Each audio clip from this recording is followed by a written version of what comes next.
할렐루야. 우리 주님의 놀라운 평화가 여러분의 심령과 가정과 일터 위에 흘러넘치시기를 축복드립니다. 앞뒤에 좌우에 있는 분들에게 축복의 인사를 좀 해주십시오. 곁에 앉으니까 따뜻합니다. 이렇게 한번.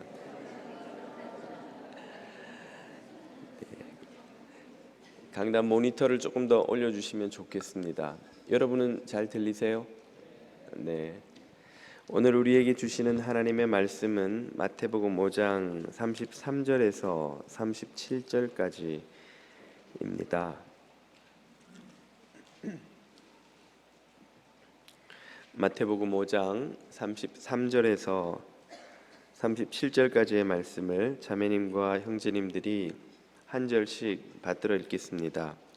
또 옛사람에게 말한 바 헛맹세를 하지 말고 내 맹세한 것을 주께 지키라 하였다는 것을 너희가 들었으나 나는 너희에게 이르노니 도무지 맹세하지 말지니 하늘로도 하지 말라 이는 하나님의 보좌이며 땅으로도 하지 말라 이는 하나님의 발등상이며 예루살렘으로도 하지 말라 이는 큰 임금의 성이며 내 머리로도 하지 말라 이는 내가 한 터럭도 희고 검게 할 수 없음이라. 오직 너희 말은 옳다 옳다 아니라 아니라 하라. 이에서 지나는 것은 악으로부터 나느니라. 아멘. 예전에 한 기독교인 유명 인사가 일본에 출장 가서 겪은 일을 들려 주었습니다. 한 호텔에서 당시만 해도 이메일이 없던 시절이라 중요한 편지를 손으로 써서 이걸 우체국에 붙여야겠는데 싶어서 나오다가 그 호텔의 직원을 보고 이걸 시간이 내가 없으니 우체국 가서 좀 붙일 수 있겠습니까? 부탁합니다. 그러겠다는 거예요. 맡기고 돌아서 나오는데 이 중요한 편지인데 저 직원이 제대로 처리를 안 하면 어떻게 하나 하는 걱정이 들어서 다시 돌아서서는 직원의 이름을 물어봤다는 겁니다. 메모를 해둘 요량으로. 그랬더니 그 직원이 조금 언짢은 얼굴이 살짝 표정이 얼굴에 지나가면서 이름은 말하지 않고 한마디만 딱 하더라는 것이죠. I'm a Japanese. 나는 일본인입니다. 그 말 속에는 일본인을 지금 의심하는 겁니까? 일본인은 정직하고 성실합니다. 일본인에게 맡기는 일은 믿으셔도 됩니다. 그런데 날 또 확인하시려 하다니 좀 불쾌합니다. 말은 하지 않지만 그런 뉘앙스가 느껴지더라는 거예요. 순간적으로 의심한 것이 들킨 것 같아서 좀 민망하기도 하고 동시에 나는 일본인입니다 라고 자신 있게 말할 수 있다는 게 한편으로는 부럽기도 하더라는 것이죠. 요즘은 중국에 그 자리를 내어주긴 했지만 오랫동안 미국에 이은 세계 제2위의 경제대국 자리를 참 차지했던 것이 일본이 아닙니까? 그건 결코 거저되거나 우연히 될 수 있는 일은 아니지요. 일본 국민들의 정직하고 성실한 근면한 기질이 큰 몫을 했다는 것은 부인할 수 없는 사실입니다. 그러면서 그분이 덧붙이시기를 과연 우리 기독교인들은 누가 우리를 확인하려 할 때, 우리를 의심하려 할 때 I'm a Christian 자신 있게 말할 수 있을 것인가? 또 그 말을 듣고 그 사람이 고개를 끄덕이며 그리스도인이라면 내가 의심한 게 잘못이지 그리스도인이라면 믿을 만해 하고 수긍하고 돌아설 수 있을 것인가 참 의문이 들더라는 것입니다. 기독교인의 언행은 정직하고 성실하고 믿을 만한 것이 되어야 마땅하지요. 왜 그렇습니까? 우리가 전하는 복음이 진리인 것을 사람들이 판단할 때 제일 먼저 확인하는 그 첫인상을 주는 것이 바로 그 복음을 전하는 그리스도인들의 언행이기 때문입니다. 여러분이 여드름 치료제를 사려는데 그 판매하는 직원 얼굴이 여드름으로 막 가득하다면 그 치료제를 사고 싶으시겠어요? 이 치료제가 이렇게 효과가 있으면 그 파는 직원이 얼굴이 저럴 리가 없는데 그렇지 않으시겠냐는 거죠. 갤럭시를 홍보하는 직원이 자기는 아이폰을 꺼내서 통화를 하고 있으면 그 직원의 말을 듣고 여러분 갤럭시를 쓰고 싶으시겠습니까? 기독교인의 말을 듣고 복음을 믿으려고 하는데 그 기독교인의 언행이 진실하지 않다면 과연 복음이 진리라고 인정하기가 쉬울 수 있겠습니까? 그래서인지 예수님은 오늘 산상설교의 본문에서 제자들의 삶에 마땅히 있어야 하는 중요한 요소들을 가르치고 계십니다. 예수님은 제자들이 진리를 소유한 이에게 걸맞는 삶을 살아야 한다고 말씀하시죠. 예수님은 당시에 흔한 맹세 관습을 그 예로 드십니다. 본문 33절을 보십시오. 또 옛사람에게 말한 바 헛맹세를 하지 말고 내 맹세한 것을 주께 지키라 하였다는 것을 너희가 들었으나 옛사람에게 말했다. 모세가 이스라엘 백성에게 가르친 것이지요. 뭐라고 가르쳤는가? 헛된 맹세는 하지 말고 또 맹세를 했다면 꼭 지키도록 해라 하는 참 중요한 교훈입니다. 맹세, 당시의 맹세는 오늘날의 계약 혹은 약속과 같은 것이라고 하겠습니다. 우리는 법정에 가서 증인 선서를 하고 결혼식장에서 결혼 서약을 하는 것을 비롯해 매일같이 약속을 하고 산다고 해도 과언이 아닙니다. 비즈니스는 날마다 약속하는 그걸로 이루어지지 않습니까? 끊임없이 계약서를 써야 되고 계약은 안 해도 암묵적인 약속이 있죠. 고객과 판매자 사이에 혹은 동료들 사이에 살아가면서 우리는 어떤 식으로든 사람들에게 말을 하고 약속을 하고 그 약속을 지켜가면서 살아갑니다. 그리고 그 약속에 대한 신뢰가 이 세상을 지탱해 주고 있다고 해도 과언이 아닙니다. 일본계 석학으로 알려진 프란시스 후쿠야마가 트러스트라는 책에서 한 나라의 국력은 군사력이나 경제력이 아니라 그 나라가 그 사회가 가지고 있는 신뢰도에 의해 좌우된다. 그런 결론을 내리고 있습니다. 그 사회가 얼마나 믿을만한가가 그 사회가 얼마나 건강하고 튼튼하고 발전하는 사회가 될 수 있는가를 이제 결정한다는 것이죠. 사실 여러분 생각해 보시면 우리는 믿음이 신뢰가 없이는 살 수 없는 사회를 지금 살아가고 있는 거예요. 고대 세계도 그랬지만 지금도 그런 것이 여러분 하루 종일 일하고 돈 벌었다고 좋아하면서 들고 오는 그 종이 쪼가리가 뭡니까? 종이 쪼가리예요. 돈이라고 부르는 게. 그것은 그 종이의 가치, 그 종이를 발행한 정부에 대한 믿음, 그리고 그 종이를 들고 다니며 경제 활동을 하는 이 경제 시스템에 대한 믿음이 전제되지 않으면 아무짝에도 쓸모없는 화장실에도 못 쓰는 종이에요. 만약 그 믿음이 무너지면 그 순간 그 종이는 말 그대로 종이 쪼가리가 되는 거예요. 그 종이 쪼가리를 우리는 주고 받고 하면서 물건도 사고 재화도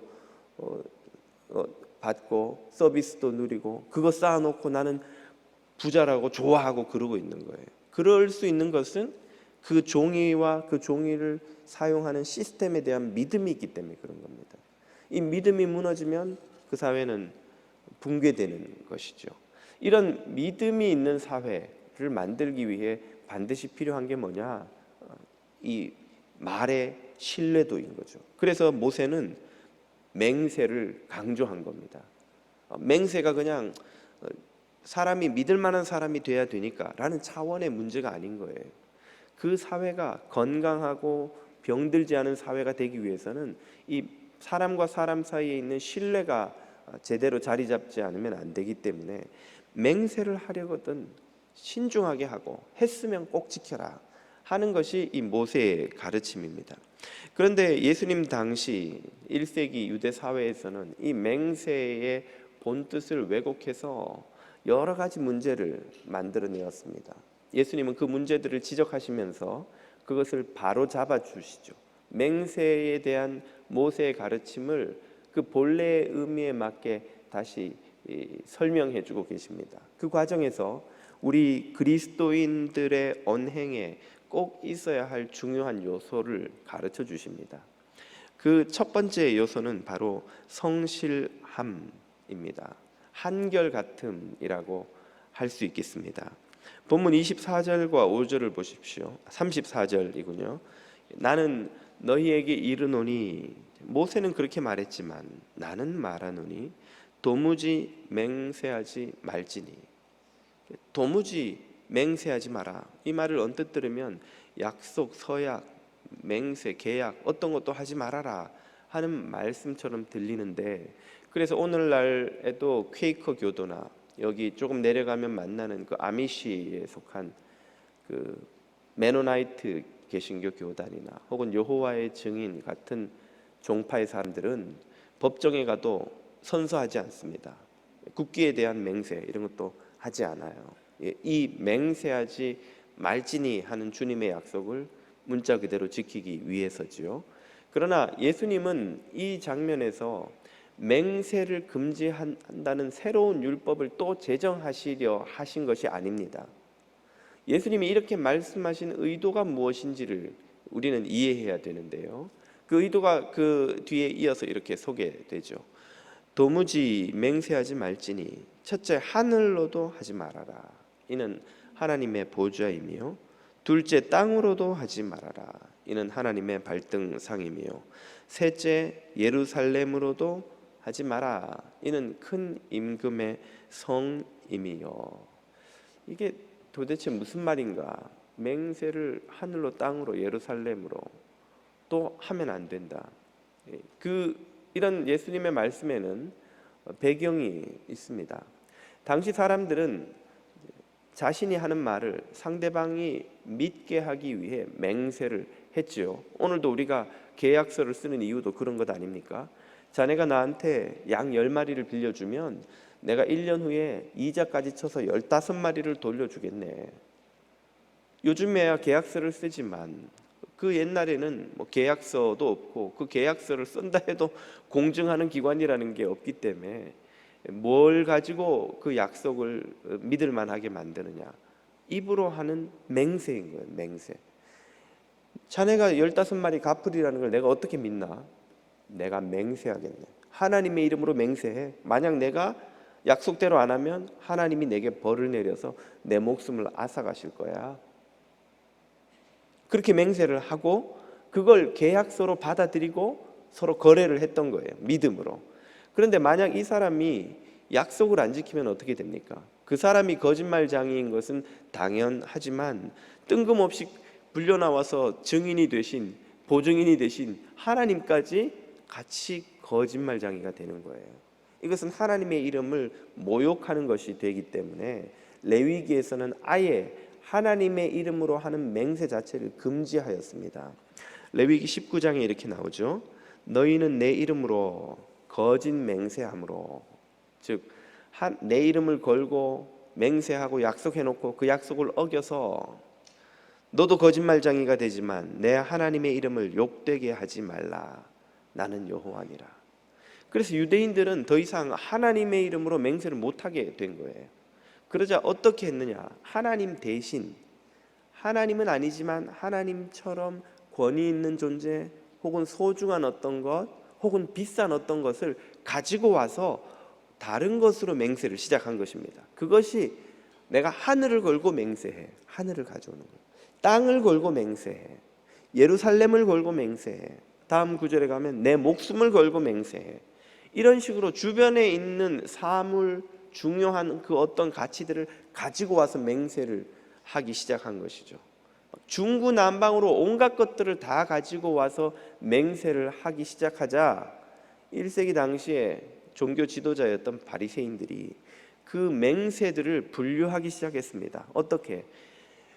반드시 지키지 않으면 안 되는 하나님의 권위와 준하는 가치를 가진 맹세와 그렇지 않은, 하나님처럼 그렇게 귀한 소중한 권위 있는 존재는 아니기 때문에 꼭 지키지는 않아도 되는 맹세를 분류하기 시작한 것이죠.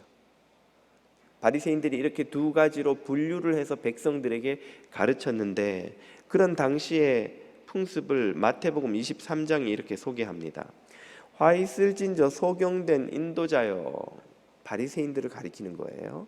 너희들이 율법을 해석해서 백성들에게 가르치기를 누구든지 성전으로 맹세하면 지키지 않아도 아무 일 없다고 가르치고, 또 반면에 성전 안에 있는 금으로 맹세하면 꼭 지켜야 한다라고 가르치는구나.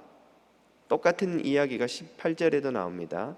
너희가 또 이르되 누구든지 제단으로 맹세하면 안 지켜도 아무 일 없거니와 그 위에 있는 예물로 맹세하면 안 지킬 때 큰일 난다고, 꼭 지켜야 한다고 지키라고 가르치는구나. 자, 성전과 제단으로는 맹세한 것은 안 지켜도 되고, 제단 위에 예물, 성전 안에 금으로 맹세한 건 꼭 지켜야 된다. 이렇게 둘로 나눠서 가르친 거예요. 왜 그렇게 했습니까? 지키지 않아도 되는, 자신의 맹세를 지키지 않아도 되는 빠져나갈 구멍을 만들어두기 위한 것이에요. 맹세는 해놓고 가만히 있어봐, 내가 생각을 해보니까 성전으로 맹세를 했네. 근데 성전은 굳이 안 지켜도 괜찮다고 바리새인들이 가르치던데, 성전에 금으로 맹세를 했으면 내가 지켰을 텐데 성전으로 맹세를 했으니까 이거는 뭐 안 지킨다고 큰일 있겠어 라고 자신의 거짓말을 합리화하는, 빠져나갈 구멍을 만드는 풍습이 당시에 생겼다는 것입니다. 이렇게 이중적으로 자신의 거짓을 합리화하는 사람들의 풍습을 꼬집으면서 예수님은 너희가 하늘로 맹세하든 땅으로 맹세하든 예루살렘으로 맹세하든 너희 목숨을 걸고 맹세하든 모두 하나님의 이름을 걸고 맹세하는 것과 똑같다는 거예요. 그 중에 지키지 않아도 되는 맹세란 존재하지 않는다, 그 말이에요. 이중성을 꾸짖으시는 말씀이죠. 이런 예수님의 꾸지람은 오늘날 기독교인들에게도 그대로 적용이 된다 하겠습니다. 우리도 모르게 혹은 알면서도 삶의 영역을 둘로 나누어 놓고 이중적인 가치 기준을 혹시 적용하지는 않는지요? 교회에서는 거짓말하지 않고 진실을 말하지만 비즈니스를 하면서는 아니 어떻게 비즈니스를 거짓말 안 하고 하나? 세상의 3대 거짓말, 처녀가 시집 가기 싫고, 요즘 그게 거짓말이 아니네요. 안 그런 경우도 많은데, 노인이 빨리 죽고 싶고, 장사꾼이 이익 안 남는다는, 이거 미치고 갖고 온 거예요. 본전도 안 남아요. 지금 그 떨이로 파는 거예요. 다 알지. 사는 사람도 내 말이 다 진짜라고 믿고 사나.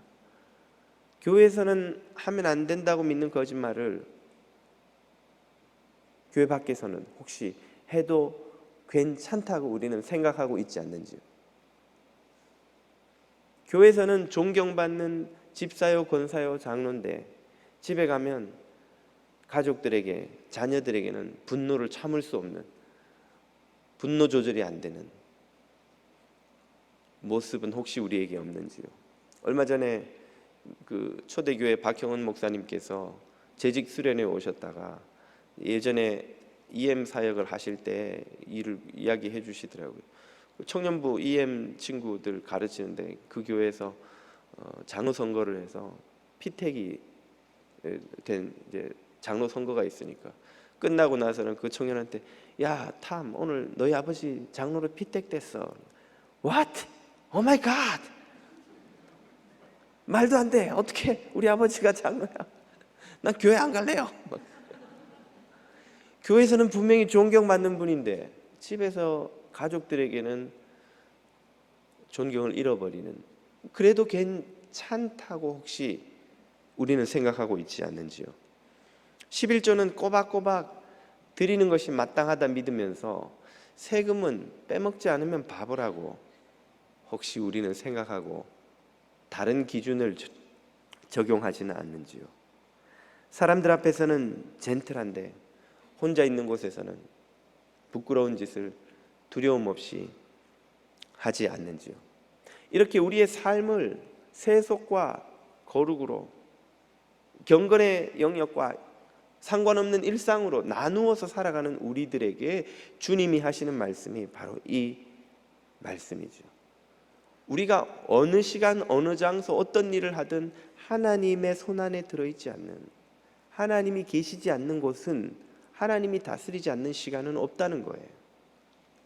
한결같이 교회에서 하듯이, 예배 드릴 때 하듯이, 사람들이 다 하나를 보고 있을 때 하듯이 항상 말하고 행동해야 한다는 것, 한결같음, 성실함, 이것이야말로 우리 그리스도인의 삶에 꼭 필요한 요소라고 말씀하는 것입니다.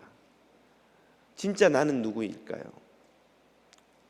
아무도 보지 않는 곳에서 내 모습, 그것이 진짜 나인 것이죠.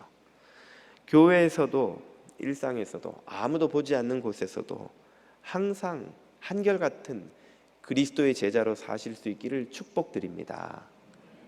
두 번째로 주님이 가르치시는 것은 겸손함입니다. 36절을 보십시오. 내 머리로도 말라. 이 말은 목숨을 걸고 내 목을 걸고 맹세해 라고 하는 사람들에게 하는 말씀이죠. 네가 목숨을 걸었어?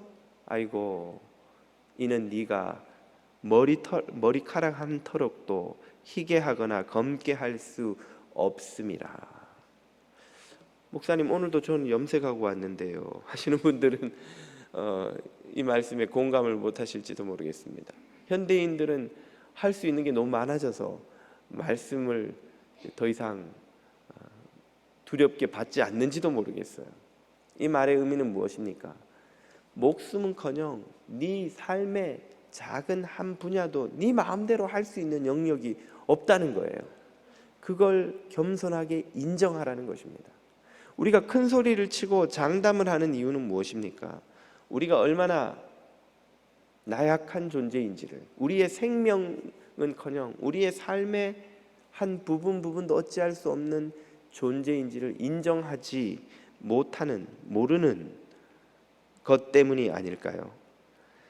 장담을 많이 하는 사람일수록 자신의 존재를 잘 모릅니다. 사람이 자기의 무기력을 가장 잘 인정할 때는 언제일까요? 알코올 중독자 모임에 가면 그렇게 가르친다고 합니다. 그 치료 모임에서 절대로 해서는 안 되는 말이 있는데, 저는 술을 끊었습니다 하는 말이라는 거예요. 아니, 술 끊으러 가는 모임에서 술 끊었다는 말을 못하게 하면 어떻게 하나.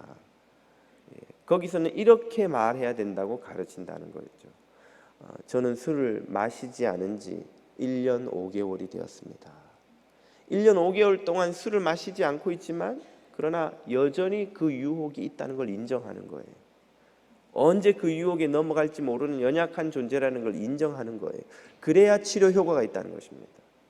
오히려 장담하는 사람일수록 금방 유혹에 넘어가고 만다는 거예요. 나는 마음만 먹으면 언제든지 술 끊어.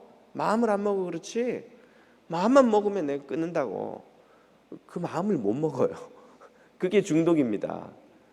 우리는 알코올 중독하면 막 코가 빨개가지고 눈이 휑한 사람만 생각을 하지만, 사실은 겉으로 멀쩡해 보이는 사람도 알코올 하루에 한 잔이라도 조절을 못하면 그건 알코올 중독의 범위 안에 들어간다고 해요.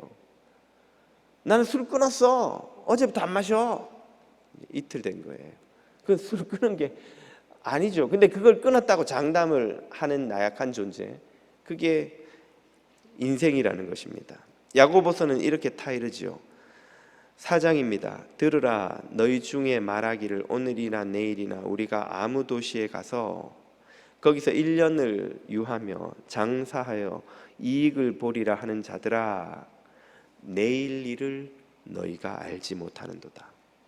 1년이 뭐냐? 하루 후도, 이틀, 내일 일도 너희는 모르는데, 너희 생명이 무엇이뇨? 너희는 잠깐 보이다가 없어지는 안개니라. 너희가 도리어 말하기를 주의 뜻이면 우리가 살기도 하고 이것저것을 하리라 할 것이거늘, 이제 너희가 허탄한 자랑을 하니 이러한 자랑은 다 악한 것이라.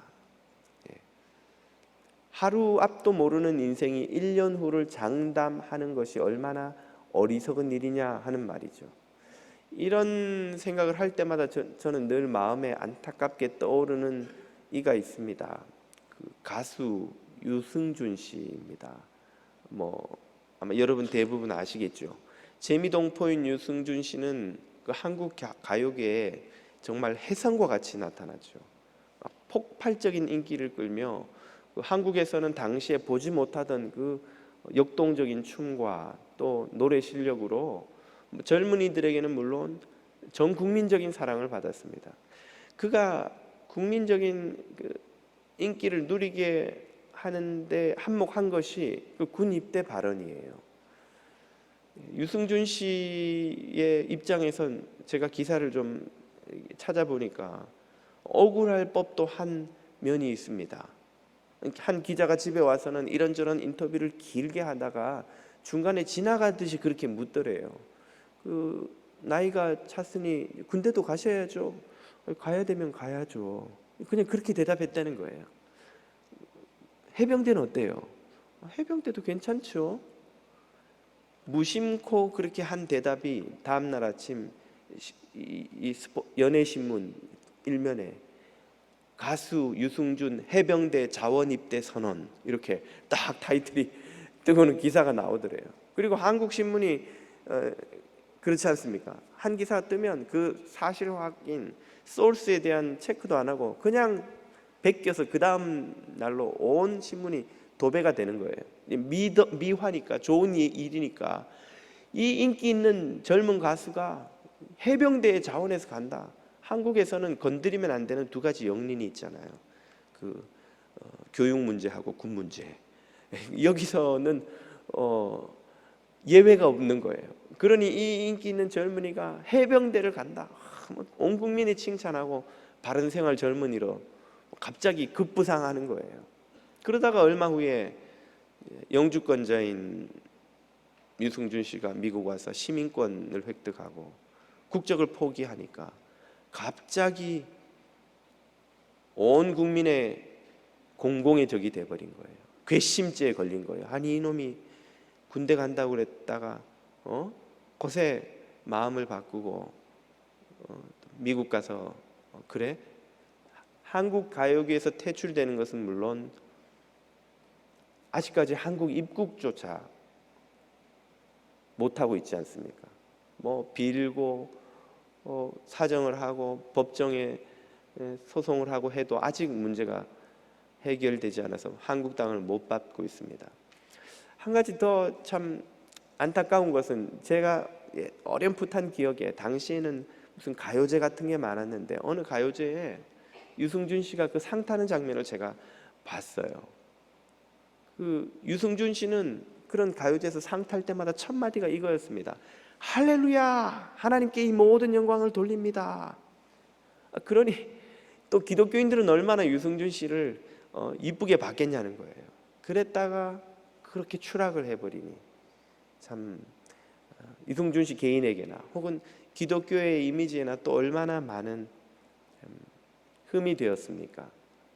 저는 유승준 씨의 그런 신앙 고백이나 그 군 문제를 말할 때의 그 순수성을 의심하지는 않습니다. 제가 정확한 나이는 제가 모르겠으나 제 어렴풋한 기억으로 여러분 20대 중반, 중후반 그쯤 됐을 거예요. 여러분 우리 청년들 여기 와서 이렇게 찬양하고 하면은 여러분 보실 때 어떠세요? 이쁘잖아요. 아우 참. 그리고 아들 같고 손자 같고 막 젊은이에요.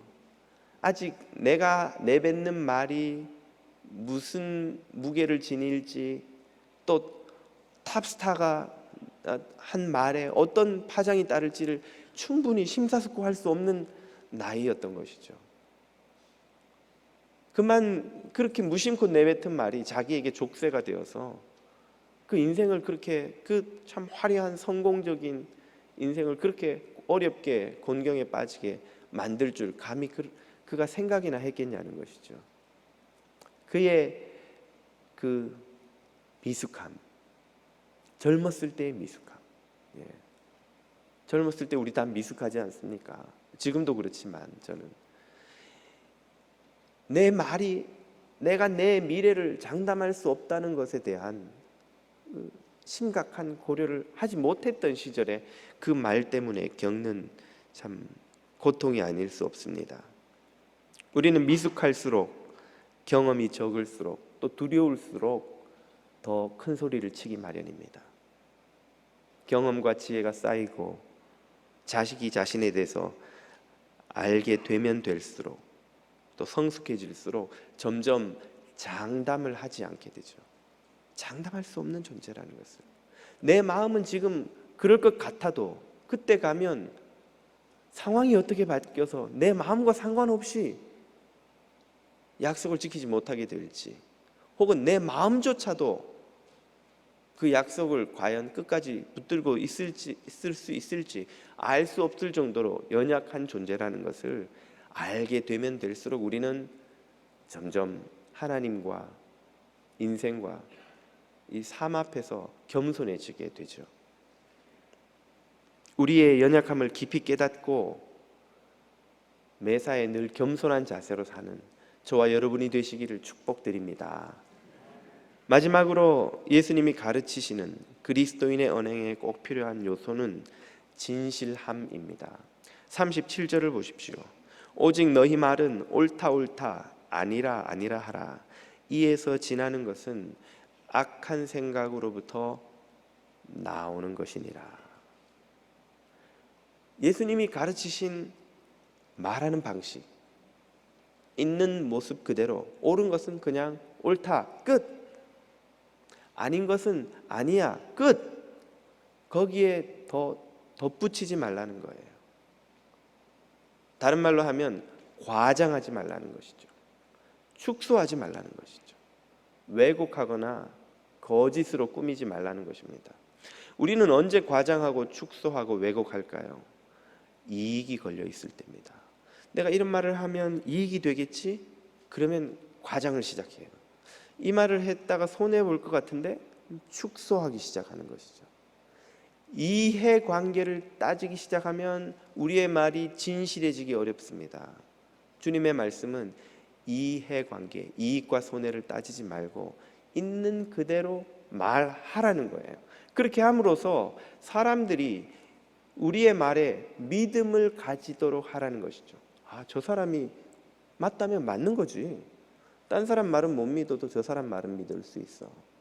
기독교인이 아니라고 하네? 기독교인이 아니라면 아닌 거예요. 딴 사람 말은 못 믿어도 기독교인의 말은 믿을 수 있지 라고 여기도록, 그렇게 신임을 얻도록. 일본 사람들이 한때 I'm Japanese 라고 말하는 것이 자부심의 표현이 될 수 있듯이 I'm a Christian 이라고 말하는 것이 말하는 우리도 자부심의 표현이 되고 듣는 이들에게도 믿음의 근거가 될 수 있도록 말하고 행동하라 하는 말씀이지요. 세상을 병들게 하는 것이 코로나 바이러스가 아닙니다. 그보다 더 무서운 것이 거짓의 바이러스입니다. 우리 한국 사람들에게 과거에는 그러려니 의뢰이 그런 것이려니 했었지만 이제는 더 이상 용납되지 않는 진실에 대한 엄격한 요구가 많죠. 대표적인 게 무엇이 있습니까? 논문 표절, 노래 표절, 상표 도용, 디자인 도용, 거짓 뉴스. 과거에는 다들 그렇게 하니까 그냥 논문도 이렇게 카피 앤 페이스트 하고 노래도 이렇게 좀 해서 돈을 벌고 디자인도 가져오고, 이제는 그것이 더 이상 사회적으로 잘 용납이 되지 않죠. 그런 거짓된 상품, 아이디어, 디자인을 생산하는데 우리 그리스도인들이 관여해서는 당연히 안 되는 것이죠. 또 거짓 뉴스를 생산하고 유통하는데도 우리 그리스도인이 이용당해서는 안 됩니다. 교우들이 제게 카톡으로 목사님 이런 사건도 있어요 하고 막 보내오시는 뉴스들이 있어요. 고맙게 읽는데 참 안타까운 일은 그 중에 적지 않은 비율이 거짓 뉴스라는 거예요. 인터넷 검색을 해서 공식 뉴스 채널을 몇 군데만 뒤져보면 금방 확인될 수 있는 것인데도 이게 거짓 뉴스가 이렇게 돌아다녀요. 예전에는 제가 거기에 답을 드렸어요. 교우님, 요건 어디 어디 채널에 가보시면 이게 사실이 아니랍니다. 근데 요즘은 그냥 답을 안 드려요. 그래도 계속 오시고 제가 보내드리는 거 잘 안 보시는 것 같아서 그냥 저도 읽고 그냥 넘어갑니다. 예. 제가 신문 방송학을 했습니다. 원래 과 제목은 신문 배달학과인데 나중에 방송도 좀 하자 그래가지고 신문 방송 신방과를 했는데 거기서 신문 기사를 쓰는 법도 배우지만 읽는 법도 배웁니다. 읽는 법은 쉽게 말하면 행간을 읽는 거예요. 신문 기사가 문자로 전달하고 있는 정보 뒤에 있는 그 의도가 뭐냐, 행간을 읽는 걸 연습해요. 우리가 뉴스를 접할 때 그 뉴스가 소스가 정확한지와 더불어서 그 뉴스가 어떤 의도를 갖고 기록되는지 생산되는지도 함께 보는 노력이 필요합니다. 그래야 거짓 뉴스를 가려낼 수 있고 또 팩트라 할지라도 이 팩트가 어떤 의도로 이게 생산되는지를 이해할 수가 있는 거예요. 여러분, 객관적인 기사라는 건 없습니다. 제가 신문방송학과 1학년 첫 시간에 신문학 개론 딱 들어가면 하는 말이 객관적 뉴스란 존재하지 않는다는 거예요. 모든 뉴스는 그 기자와 그 데스크의 의도가 다 반영된 주관적인 뉴스입니다. 정직한 뉴스라고 한다면 어떤 주관을 갖고 이 기사를 썼다는 게 드러나 있는, 그게 그나마 상대적으로 정직한 뉴스예요. 그렇지 않은 척하면서 그렇게 쓰는 건 부정직한 뉴스인 거죠. 객관적인 뉴스라는 건 애초에 그런 개념은 존재하지 않는 것이고요. 아무튼 그걸 알아내고 그걸 이해하고 읽고 판단하는 데는 뭐가 필요하냐? 수고가 많이 듭니다. 진실하려면 수고가 많이 든다는 거예요. 그 수고를 하기 귀찮아하면 우리는 거짓에 속거나 거짓의 바이러스를 퍼뜨리는데 이용당하는 것입니다. 얼마 전에 한 타교회 교우라고 밝힌 분이 전화로 제게 상담을 요청해서 참 오랫동안 전화기를 붙들고 좀 상담을 했어요. 그분은 모태신앙인데 미국 와서 주일에도 일해야 되는 비즈니스를 하느라 예배를 오랫동안 못 드렸다는 거예요.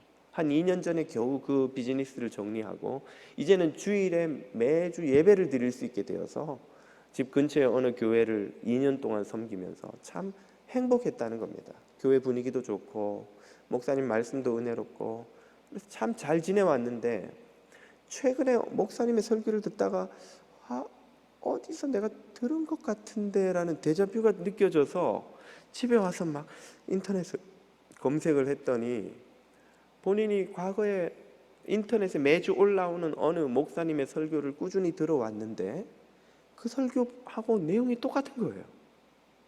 그래서 2년 동안 설교하신 내용을 쭉 살펴봤더니 한두 주 간격으로 그 인터넷에 떠 있는 목사님, 다른 목사님의 설교를 토시 하나 안 틀리고 그대로 카피해서 매주 원고를 읽다시피 하며 설교를 하시더라는 거예요. 속았다는 배신감에, 또 어떻게 이럴 수 있냐는 실망감에 막 충격을 받으셨다면서 막 이분이 이제 그 대목을 이야기하시면서는 감정이 북받치기 시작하더니 나중에는 우시는데 그냥 우시는 게 아니라 무슨 장례식장에서 부모님 잃은 사람처럼 막 허허 우시는 거예요. 막 전화기 너머로 너무 막 격하게 우셔서 제가 어떻게 진정시킬 방법이 없을 정도로 그 제가 마음의 한편에 좀 놀라기도 했지만 충격을 받았습니다. 목사가 진실치 못하면 교인들이 이렇게나 상처를 받는구나. 저 자신에게 좀 두려운 마음도 들었어요. 그 교회와 그 목사님이 누군지 어딘지 저는 모릅니다. 지혜롭게도 그 교우께서 그건 처음부터 밝히지 않고 싶다고 그러시더라고요. 저도 일부러 물어서 알고 싶지 않았고, 저는 그분을 모르지만 그분이 왜 그런 유혹에 넘어갔는지는 알 수 있을 것 같아요. 그걸 잘했다는 게 아니라, 모든 비즈니스, 모든 직업이 그러하듯이 목회도 어려운 면이 있어요. 그 중에 하나가 이 설교 준비입니다. 설교 준비는 참 수고가 좀 적지 않게 들어요. 저는 전도사 때 주중에 틈틈이 한다고 해놔도 토요일이 되면 거의 주일 새벽 2시, 3시까지 설교 준비가 안 끝나요. 미숙해서 그렇죠. 이제 해본 적이 별로 없으니까 뭐 한다고 해도 이렇게, 그래서 한 2, 3시에 겨우 끝내고 아쉽게 잠이 들면 막 눈이 벌게 가지고 주일날 설교한 적이 한두 번이 아닌데, 요즘은 그나마 좀 나아졌지만 그래도 토요일 밤 한 10시, 11시는 돼야 주일 설교가 끝이 나요. 토요일 저녁 한 5, 6시쯤 되면 막 오래 앉아 있어서 엉덩이랑 여기 허리가 막 아파오기 시작합니다. 그러면 마음에 유혹이 생기는 거예요. 대강 하고 말까? 아니면 내가 주제를 딱 치면 원고가 쫙 뜨는 사이트 좀 어디 없을까? 그러면 좀 내가 좀 빨리 하고 편하게 저녁 먹고 자면 좋겠는데, 쉬면 좋겠는데, 그런 유혹이 수시로 드는 거예요. 그럴 때 제가 저 자신에게 다 잡는 게 이런 마음입니다. 내가 무슨 탁월한 설교는 못해도 부실한 설교는 하지 말자. 뭐 남들처럼 무슨 탁월하게 어떻게 뭐 유명 설교가는 아니래도 적어도 영양가 없는 부실한 설교를 한다는 소리는 주님께 들으면 안 되지 않겠나. 그 생각으로 또 저녁 먹고 또 앉아서 또 원고를 썼다 지우고 고치고 자료를 다시 찾아보고, 이게 지금 논리적으로 이게 어설픈 데가 없나, 이게 표현은 적절한가 또 수정해보고, 그렇게 하다 보면 한 10시, 11시 돼요. 제가 LA 영락교회에서 청년부 섬길 때 토요일 한 서너 시가 되면 교구하는 친구 목사님들이 연락이 와요. 야, 김 목사, 우리 지금 어디 저녁 가족들하고 다 저녁 먹으러 갈 건데 가자. 아유, 이 목사 미안한데 나는 주일 섬겨야 돼. 교구 목사들은 토요일 오후에 뭐 신방이나 다른 스케줄이 있을 때도 있지만 일단 주일 설교가 없어요. 담임 목사님이 하시니까. 청년부 목사는 주일에도 청년부 설교를 해야 됩니다. 청년부 뭐 주중 수요 모임도 있고 새벽 기도도 물론 돌아가면서 해야 되고, 그 중에서 제일 중요한 게 역시 청년부도 주일 설교예요. 그러니까 토요일 날 아무리 시간을 내고 빨리 끝내고 저녁 먹는데 같이 갈라 그래도 갈 수가 없어요. 아내가 한 번씩 컴플레인을 해요. 여보, 우리 교회에서 우리만 왕딴 거 알아? 목사님들 다 그냥 같이 토요일 날 어디 가는데 우리는 그냥 2번, 3번 전화했다가 못 간다 그러면 그 다음부터 연락을 안 해요. 김 목사는 뭐다. 그냥 의도치 않게 왕따가 되는 거죠. 그래도 그 시간을 허투루 보내면 안 된다는 생각이, 적어도 부실한 설교는 하면 안 되겠다는 그 책임감 때문에 그런 겁니다. 그래서 늦게까지 또 고치고 또 고치고. 근데 그때 그 유혹에 한 번 넘어가면 가만히 있어요. 내가 고생해봐야 어느 유명 목사님 설교만큼 하겠어? 차라리 그분 설교를 교인들한테 읽어주는 게 더 교인들이 은혜 받지 않을까? 한 번 넘어가고 2번 넘어가면 그 다음엔 수고로운 선택을 다시는 하기가 힘이 들어요. 왜? 쉬운 길을 알았는데, 쉽게 하니까 되는데 힘들어서 머리 아프게 안 되는 거예요. 아마 그렇게 그 목사님도 잘못된 길로 접어들지 않았을까, 그런 생각을 해봅니다. 아마 여러분이 목사님 그럼 이 설교가 지금 그렇게까지 준비해서 하신 설교예요? 이렇게 물으신다면 저는 제 능력의 부족 때문이라는 말밖에는 드릴 말씀이 없습니다. 그러니까 말씀드렸잖아요. 탁월한 건 아니라고. 부실한 설교는 되지 말자는 게 제 모토입니다. 아무튼 진실하려면 수고가 많이 듭니다. 근데 이것은 목사만 그런 게 아니라고 생각이 돼요. 여러분이 비즈니스를 하든 공부를 하든 무슨 직장인이든 혹은 무슨 교사가 되든 성실하고 정직하게 고객에게, 학생에게 바이어에게 뭔가를 재화든 서비스든 뭐 컨텐츠든 제공을 하려면 수고가 요구가 되는 거예요. 수고로운 길을 피하면서 정직하고 성실하고 진실할 수 있는 방법은 없다는 것이죠.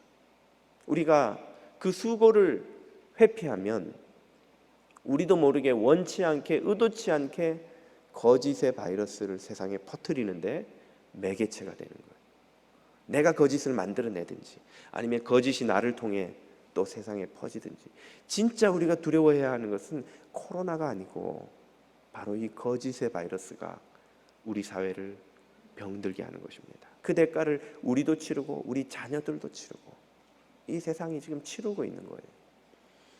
반대로 우리가 수고롭지만 진실의 길, 성실의 길을 택하면 세상이 좋은 논문, 감동적인 노래, 유용한 상품, 멋진 디자인, 유익한 정직한 뉴스로 치유되고 건강하게 바뀌게 될 줄로 믿습니다. 그럴 때 우리가 I'm Christian 이라고 하면 사람들이 고개를 끄덕이고 아 그렇죠. 당신이 그리스도인이라면 나는 두 번도 뒤돌아보지 않겠습니다 라고 인정하는 날이 오지 않겠냐는 것이죠. 세상이 진실하고 성실한 사람을 찾을 때 다른 곳으로 가지 않고 그리스도인을 찾아 교회로 오는 그날이 속히 오게 되기를 주님의 이름으로 축복드립니다. 기도드리겠습니다.